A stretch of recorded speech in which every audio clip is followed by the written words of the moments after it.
Well, hello everyone, and welcome to our fourth and final Advent interview videos.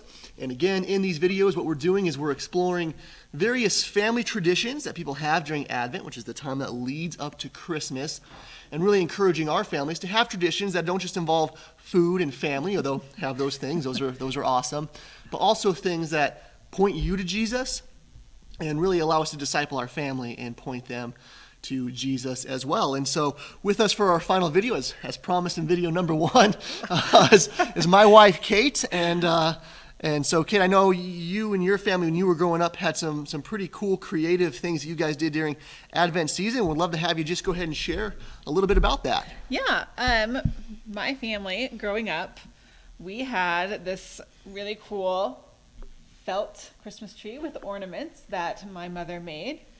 And we did this as a family growing up, actually every night in the Advent season. We didn't actually call it Advent. We didn't know what that meant, but we would walk through this handy little devotional book called Family Celebrations, which we will link in the comments section if you guys want to go buy a used copy. And what was really cool is that every night, we would go to the next ornament for that night. And in this book, it's got just a short little explanation of what the ornament means, a little short passage from the Bible, had a couple discussion questions, and then just a short prayer that my parents would use every night with that. And that was just really cool. It was really geared towards kids and something that we could understand. So a couple things there. One, again, if you don't know what Advent is, it's just the season that leads up to Christmas. And people are celebrating Advent even if they don't use that term. It means coming or arrival, and it's the coming of Jesus. And Advent's just a term that kind of pulls that together. And so don't be afraid of the word if you're not familiar with it or if that sounds too churchy. It really is just the Christmas season. Now, if you can't see that, really what that is there's actually Velcro on there with some of the felt, and it literally, you just build the tree as you kind of keep going with that. So what, as you guys did that as a family and as you look back, what does that kind of mean to you now as you reflect on that time as a family doing these traditions together? Yeah, I think it was a really special tradition to get the family all together every single night. And what I loved about the tree, too, is just it gives a full picture of the gospel and the full Bible story leading up to Jesus' birth. And so to have that from a young age is actually really kind of a cool thing. One thing that I love when I think about this now, because my mom obviously has given this to me to use with our family, she actually made this with a group, basically like a MOPS group, when she was a young mom, and so they all made one together. And I just think that's a really cool reminder that she was a young mom. She had young kids like I do now at one point, and she had that support and community, and that they worked together to find ways to bring Jesus into their homes. So let me throw you a couple of hypotheticals. Let's say someone's maybe not the craftiest person in the world, hypothetically. No. And then let's just say, hypothetically, we shot this video a little late in the Advent season, and you're a little pressed for time because how many ornaments go on the tree? Well, I don't know. I'll count them later and let you know. There's quite a few, though. There's a lot. There's more than you're going to do in a day. There's a lot of ornaments, yes. So what would you suggest then if a family was looking at that and, wow, that's really cool, that's really creative.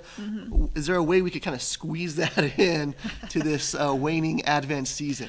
Well, I'll say one thing. This book actually does have the full instructions for how to make this. It actually has all of the patterns in the back for every ornament, which is really cool. And, it doesn't have to be fancy like this. I bet you could go to Hobby Lobby and buy pre-cut circles. You could buy the pre-cut felt.